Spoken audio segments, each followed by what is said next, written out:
Welcome back to Dream League Season 5. We just witnessed game number 1 of Team Spirit versus Na'Vi.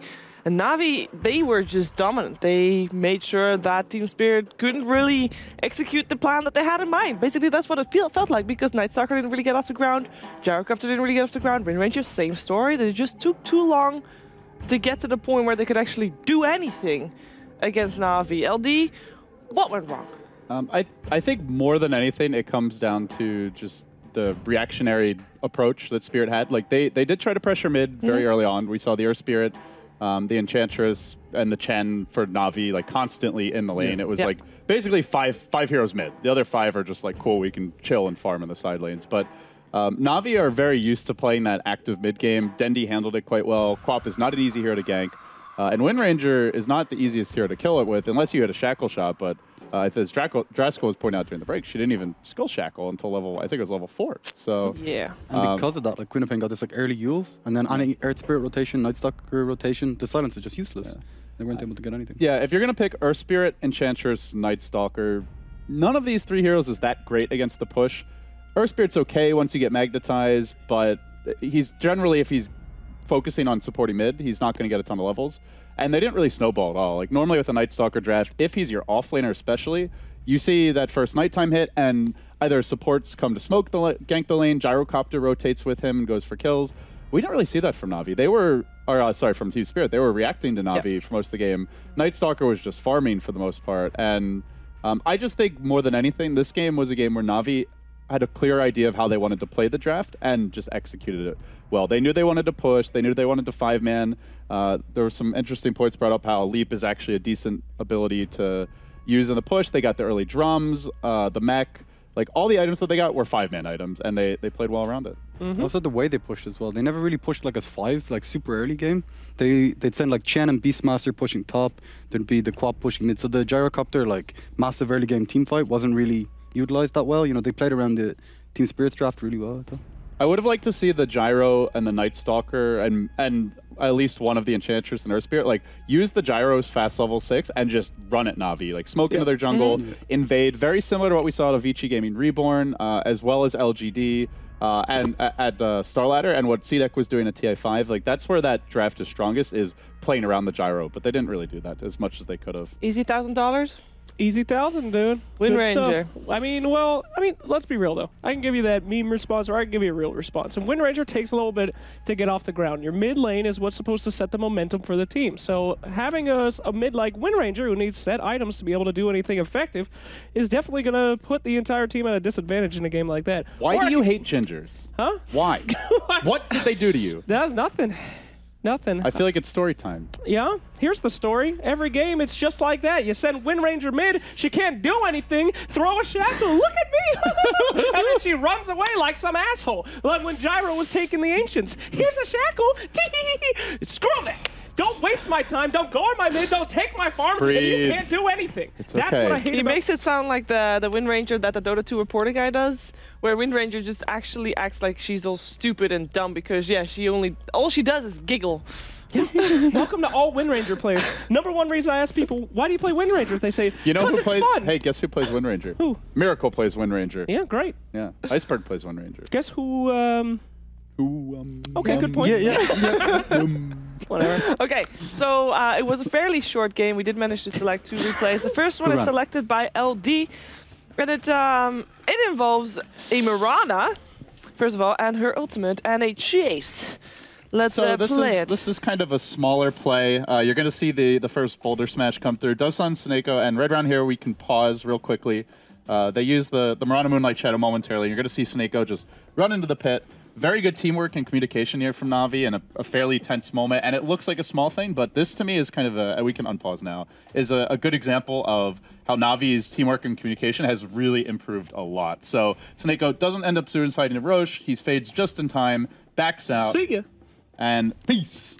He gets away. And then they even turn it around. The arrow comes in. The long-range arrow, that is, as well. Na'Vi are very quick to react, and like they swarm to the point of the tech. So what I've been most impressed about with this team, and I think where they've really improved, is they play like a team. Dendi talked about it at Star Ladder. We saw it here. We are a team. We are a team, and they really are. It's not just talk. I think Team Spirit not having Dust there as well is a bit suspect. you know, playing against respect. Mirana. You say that, but it's not like Mirana's seen a lot of play. So I think it's one of those things that kind of slips past you. The It's same also way when Bounty Hunter's out of the meta, sometimes teams will get a little careless with their courier. We actually saw, we've seen like, we saw the old Team Secret, like when no one else was picking Bounty Hunter against them, like they would even feed their courier sometimes. And they have Pile Dyers, Yeah, you know, the Bounty Hunter players. And it's so not like it you does got happen. in typical number 5 support. You got an Earth Spirit and an Enchantress, 2 supports who are fairly greedy and want to have their own items. And you know they were already kind of shut down. They didn't get as much done in the early game as what you wanted to get.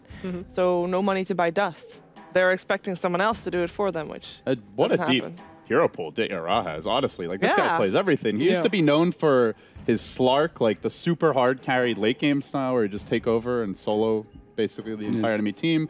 Now we've seen the Lycan, the Mirana. I mean, he could play the Juggernauts, the Gyros, the Svens. Like, this guy can play anything. Now, there was one fight where I felt that's where it's going to come from Team Spirit. If they're going to do it, this is the fight where they're going to turn things around. This is the fight where, you know, if they can't fight, this Is is this the Roshan minute fight, is it? 18. Okay. Gyrocopter should have Oi. something going Okay, on. pause. This is the Roche fight.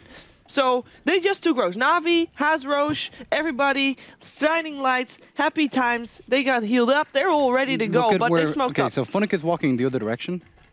Don't know what he's up to. Yeah, and the Enchantress is very far back. Yes. So ideally you want like Funnick at the front line. Yeah, normally you want to lead the gank with the Night Stalker, possibly the Earth Spirit, so that you can reliably start the fight. You want Iceberg sitting back, dishing out as much damage as possible. So we can unpause now. And you, what we're going to see is not the best execution of the team fight from Would you Spirit. say that Enchantress is the second in command in terms of output of damage as well? Their Yeah, impetus? the problem with her is she just gets bursted so hard. Draskell talked about it in the cast. Okay, call down hits no one. Hits one Two. time on Ditya Ra and yeah. one time on Dendi, Yeah. which is not enough. Yeah. And the flat cannon's been already used. It didn't really hit that many people. Meanwhile, at all. look at Navi swapping out Dendi with Seneko, sets him up, turns around, massive Queen of Pain ult comes through, hits 3 heroes. They have been picking Queen of Pain every game for Dendi, and he's making it look like a tier 1 mid. Like it's just worked so well for the team. Boom. They basically clean up. When I saw this smoke, I was like, this is Team Spirit. They got this. Everyone's in the Roshan pit. They got a Gyrocopter. They have an Earth Spirit. Right. You know, it's a dream, you know?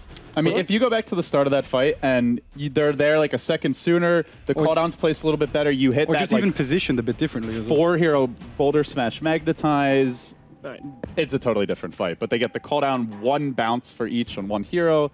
And part of it's just credit to Navi that they snuck the Roche at the right time. So They did. They did Credit to them. indeed. So that's definitely an outplay, I want to say. Slightly outpicked maybe because Team Spirit maybe too greedy. I wouldn't say necessarily outpicked, more like they were just... They felt overconfident in terms of their hero picks, because it is fairly greedy, the draft that they went for.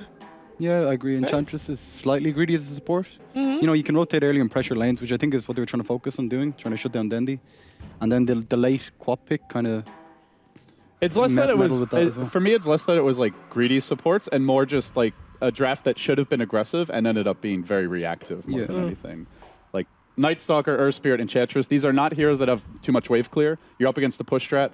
If you just wait for them to come to your towers and take your towers, you're playing their game. And Right. like their game should have been invade the jungle, find picks, map control, starve Navi, and it's something else that Draskell brought up was, you know, push towers, split push. If you can't actually take fights, then go hit their buildings and try to get a trade. Yeah. But we didn't really see that. The Night Stalker in general didn't really do anything. I mean, it didn't make sense for me in the game as well, especially like running into a big army of creeps.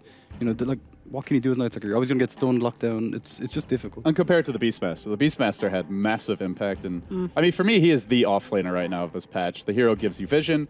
He gives you BKB piercing lockdown. He gives you good wave clear. He obviously is a fantastic pusher, and he's really hard to zone. So he pretty much does it all. Night Stalker would have been really good 30 minutes into the game.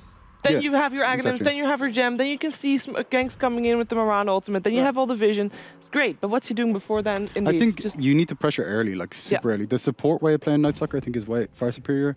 You know, you get the Iron Talon, go to the jungle, get level 4, and then just gank.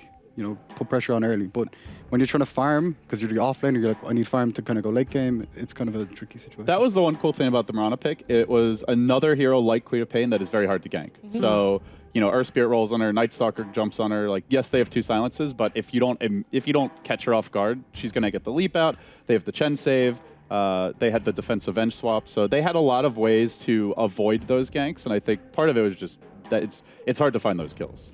So we are, Slax, you and me are the only one who have 2 correct predictions. It's a bad day for Dota.